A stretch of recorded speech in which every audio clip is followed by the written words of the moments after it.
Hello? Do you hear me? I hope you're doing great. Welcome back in this recording. In our recording of tonight, we're doing a series of podcasts where we discuss analytically يعني بصورة تحليلية.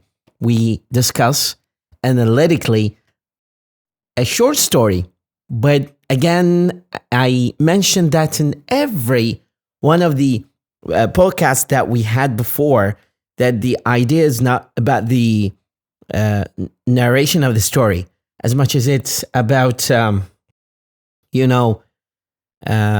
looking at each one of the words and how they, fabrically speaking, form the structure of the sentence here and the meaning of each one of the words and how they perform, how they do what they do in the sentence in a way that they save the sentence by the bell. Now, maybe this is a new expression for you, but sometimes when we talk about somebody who was saved by the last chance or he was saved in the last minute or last second, we say he was saved by the bell, or it was saved by the bell, or she was saved by the bell. And the meaning of saved by the bell, it means that the person was saved in the last second, and it's coming from wrestling, where the person in charge of ringing the bell rings the bell before one of the fighters knocks off the other one. So that means he was saved by the bell. So he was saved by the ringing on the bell of the person in charge of that matter. So in the middle of the night, and just before we move on to the analysis of the reading here and what it means and what we do and how we go about and through each one of the sentences here, I just want to mention that when we do this reading, we do that collaboratively, me and you as a team.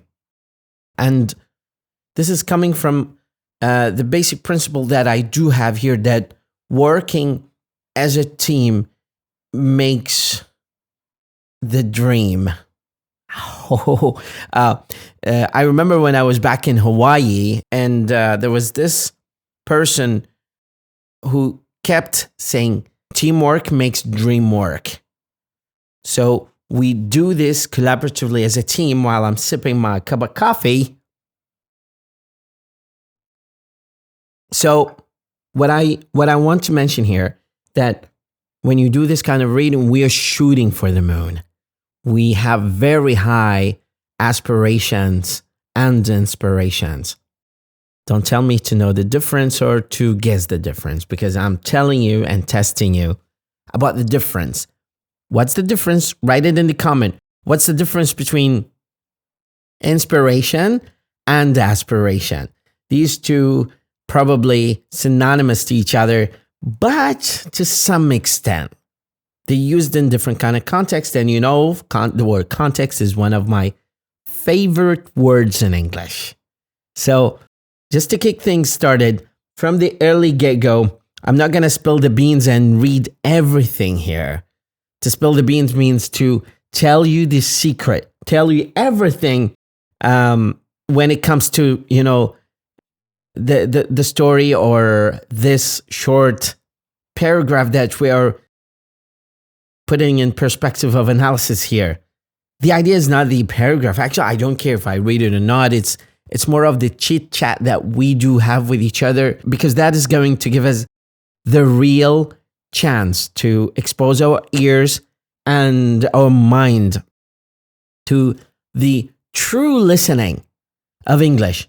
I'm not advocating for being a native speaker because I'm an EFL learner, but you have to make sure that the sources of your input of language are diversified. They're not just coming from the fact that I'm speaking right now and I'm the only resourceful person that you should listen to. No, that's not the case here. I am really not this kind of person who just tells you we're not in monopoly of language learning or language teaching here.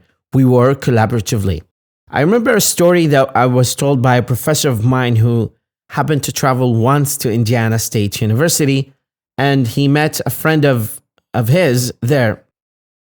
And that friend happened to be working for some time in Iraq, back in Iraq during the 2003 plus war, where the coalition forces invaded Iraq and they were just looking for weapons of mass destruction, or WMD, weapons of mass destruction. Weapons of mass destruction, WMD. And the professor, my friend, my Iraqi professor, told him, "You've been a lot in Iraq, coming in, back and forth. What have you noticed as the difference, culturally speaking or language speaking wise, between the American people and the Iraqi people?" And said, the other person paused for a second, and then he told him this. One Iraqi equals, he actually took his marker. He wrote one Iraqi on the whiteboard. And then he put the sign of equals next to it. And then he said, one Iraqi equals 10 Americans, period. 10 Iraqis equal nil or zero. The Iraqi professor got really confused, and he said, explain it to me, because you got me lost here. What's the point? What are you trying to say? What's all of this about? The American professor said that during my time spent in Iraq, I noticed that people are really creative there. They're really hardworking people. They spend most of their life working. They're dedicated, generous, hospitable people. But that's if we look at each one of them individually. Once they are in a team, they cannot and don't know how to work. And if you don't know how to work in a team, you're not going to get anywhere. I remember the story again, just to back up the story that I'm telling you right now, that it's about the destination. It's about knowing where you're heading as a team, as in a company. So one of the key features of the private sector companies is that they develop team synergy, teamwork, team activity, because they know that once the team fails, the whole company capital is going to fail or doomed to fail. The whole investment, the whole assets of the company lies in the human source. So if people don't know how to collaboratively, interactively work with each other as one company, as one team, they are not going to get to the targets or objectives that they do draw for themselves by the end of the year or by the end of the 5-year plan or whatever.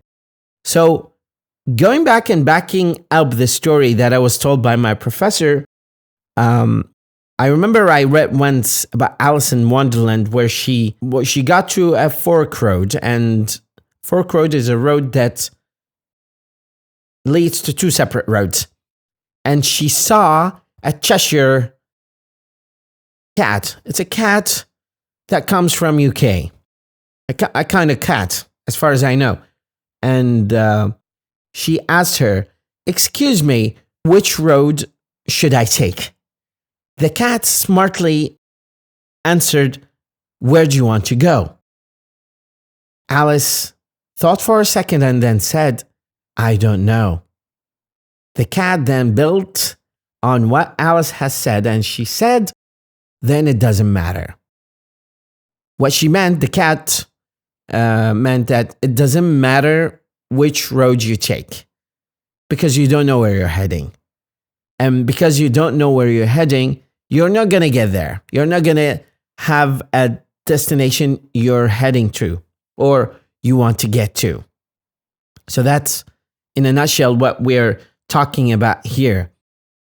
One of the features of a successful team is to be able to listen to each one of the team members, because these components, these small components, build up to the final product that you see, the product that the company tries to get to people, whether that's an idea or a book or a successful product. I've seen Apple products release yesterday, the iPhone 15, and I was really impressed and fascinated by their word choices. Probably, if you like, we can just do an analysis of their speeches, the CEO's speeches, and how they worked really hard actually to present to you something marketable as a team. They, as we say in English, they took the whole 9 yards of the marketing yesterday, like a black hole, where the whole world was looking and keen to know what's coming in the next generation of iPhones. And part of it came from two things. First, knowing how to work as a team, which is really important. And second, choosing the right language. And the specialists did fascinating, awesome, gorgeous, amazing, mesmerizing kind of job in this regard. And I get to a point that probably that was the last straw for Samsung when it comes to this kind of a trend. They have to do something about it. Otherwise, the whole Samsung company is going to be doomed for failure in the future. Because when I look at the comparisons between these two companies, I looked at the latter, Samsung. For example, I'm not castigating or criticizing negatively the marketing approach that the company has, but they choose bad speakers when they release new products. The whole thing is not well orchestrated. And it seems to me that's coming from the fact that their teams are not putting enough effort together. I'm not going to turn a blind eye to the approaches and innovations in the field of technology, but I'm trying to highlight one key component, which is teamwork. And if you walk on shells, and if you walk on shells, if you feel you're walking on shells, يعني ده تمشي على قشور من البيض, for example, as we say in English, you're afraid to be criticized or you're afraid to say what's in your mind. Eventually, that will add up to the failure of your product. No matter what the product is, it's doomed to fail simply because you feel that you're not listened to, you feel that you're not heard, if the team is not all ears to what you're trying to say, if the team is not able to conceive the fact that you're part of it, you're trying to contribute to it, it's not gonna end well. Everyone is on the same boat. Building on this, again, yesterday, I had the chance to be invited to a small mini conference in Baghdad where people convened from multiple universities, and we were discussing the digital gap in youth and the failure of youth to find jobs just because they lack the soft skills of dealing with Microsoft, documenting their work, presenting themselves, marketing themselves, knowing how to approach private sector companies, and all of that came to a very simple point. And that simple point is their lack of education of how to work as a team. And working as a team is very important. And maybe it's not a piece of cake in the beginning when it comes to, throwing this opinion to people, and then at a drop of a hat, you're getting the answer back. You need to know how to communicate through email. You need to know how to build up a good resume/CV to be presented to the CEOs, to the managers, to those people in charge, and to the stakeholders. sometimes you need to bite the bullet to do something really, really tough, to do stuff that you have never thought that you are going to be able to do them. Albert Einstein always says, and this is a very important quote that gives you an insight of what's going on. We cannot solve our problems by the same mindset that created this kind of problem. This is not exactly and literally how he said it, but I'm trying to quote what he said in my own words. That the kind of problems that we are facing in the 21st century are not going to be troubleshot by the same mindset that created this kind of problem. So we just need to upgrade ourselves. Our minds are like the telephone software. We don't need to reinstall it or install a new operating system in them. We just need to upgrade. We just need to fix the tweaks here and there so we can move on and bridge the gap of collaborative work. That's very important. So I'm going to cut to the chase. Here, I'm going to be brief and get to the point where we just read this, and then I want you to listen to me, and then we will talk about some of the points here that deserve to be talked about. Honestly speaking, sometimes I get caught red-handed just derailing from the points that we're talking about here. Sometimes I get off the track to discuss something very important, pertinent, and to the core of the topic, but I need to digress. To digress is to talk about so many auxiliary topics, or maybe to some extent irrelevant points, just to solidify and enhance information that you're presenting. And that comes from, and that actually comes from my keenness to present to you some kind of quality of organic language, analytically speaking. You need to be a good listener, first of all, and this is something that I've mentioned so many times.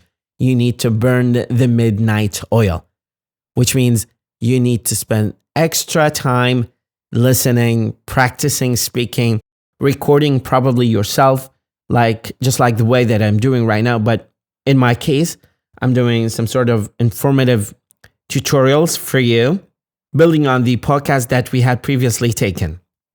And to the point that even if you're feeling under the weather, you listen to me or to another podcast, because the reels are dominating every aspect and sector of YouTube and Instagram and Facebook. And these short reels, I'm not saying they're not good. They're good, but they're short, they're entertaining, they have some musical background, but they do not remedy the gap that we do have in terms of the practice. You need to, make your ears malleable to so much listening. You need to listen a lot to get to the point that, okay, I'm happy, I understand what Mr. Walid is saying, or any other professor or presenter. And knowing that is going to be the asset, the capital, to be part of the skills that you need to be successful at work. Well, I mean, if we come to the to square number one and say, why I'm presenting all of this to you, why am I exerting this amount of effort, and the excruciating phases of editing and uploading to YouTube or Facebook or Instagram, multiple platforms that I have to upload to. It's just for the fact that I need to build 1% more skills in you, so that when you go to the real world, when you go to the real Wild West of job seeking and job vacancies, you are going to be distinctively different from everyone who's presenting his resume, but he doesn't have enough qualifications in language. And then you end up with a monthly payment that satisfies you and satisfies your family. Learning English is a global demand. It's one of the important languages in the world. So if you don't master English now, you will regret it in the future.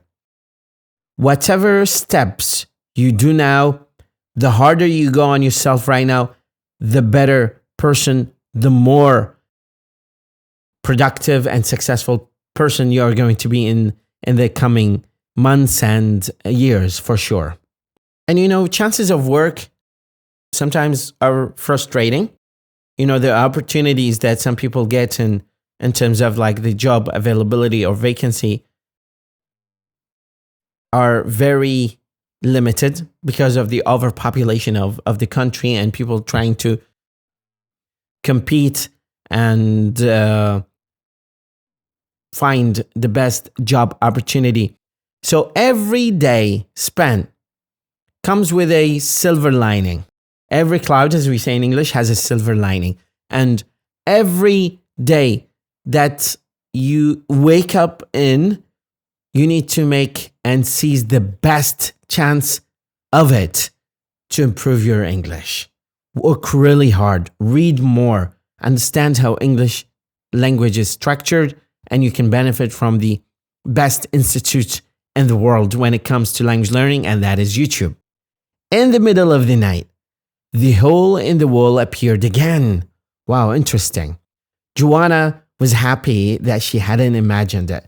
We talked about this structure before because the kind of imagination that she had happened before the appearance. She opened, now open. She opened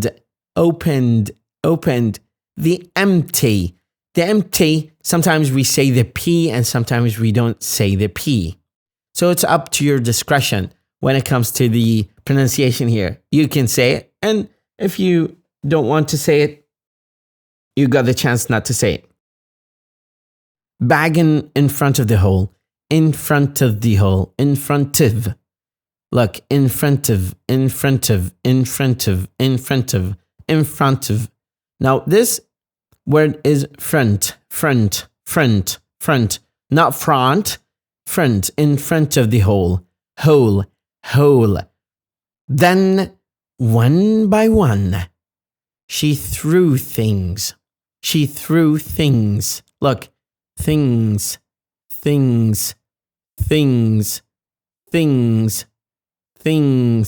It's not things. Into the hole. Now, this is a very interesting preposition, into, or into.